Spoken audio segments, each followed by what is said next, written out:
ছাত্র জনতার গণঅভ্যুত্থানের মাধ্যমে অর্জিত স্বাধীনতা ধরে রাখার প্রত্যয় ব্যক্ত করেছেন জাতীয়তাবাদী মহিলা দলের সভাপতি আফরোজা আব্বাস।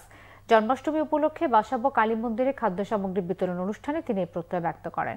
আফরোজা আব্বাস বলেন, নতুন বাংলাদেশ সবার, সব ধর্মের। এখানে সবাই এক পরিবারের মতো, তাই সব ধর্মের মানুষের নিরাপত্তা যেন নিশ্চিত হয় সে ব্যাপারে সতর্ক থাকতে হবে।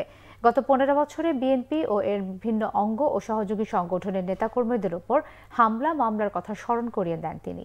বলেন, যারা শক্তি দেখিয়েছে তারাই আজ দেশ ছেড়ে পালিয়েছে, বিএনপিকে পালাতে হয়নি। বলেন, বিএনপির শক্তি, সাহস ও অনুপ্রেরণা ধানের শীষ।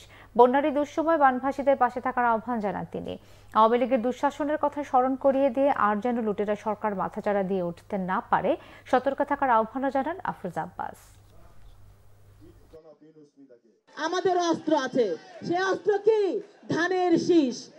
যে ধানের শীষে আমাদের অনুপ্রেরণা, আমাদের সহযোগিতা, আমাদের সাহস, আমাদের অনুপ্রেরণা। এই ধানের শীষ নিয়েই আমরা লড়াই করি, কারণ আমরা ধানের শীষ নিয়ে মেরুদণ্ড সোজা করে দাঁড়িয়ে আছি। জয় হয়েছে কাদের? আপনাদের, আমাদের সকলের। অত্যাচারী যারা, নির্যাতিত যারা, তারা কিন্তু পালিয়ে গেছে।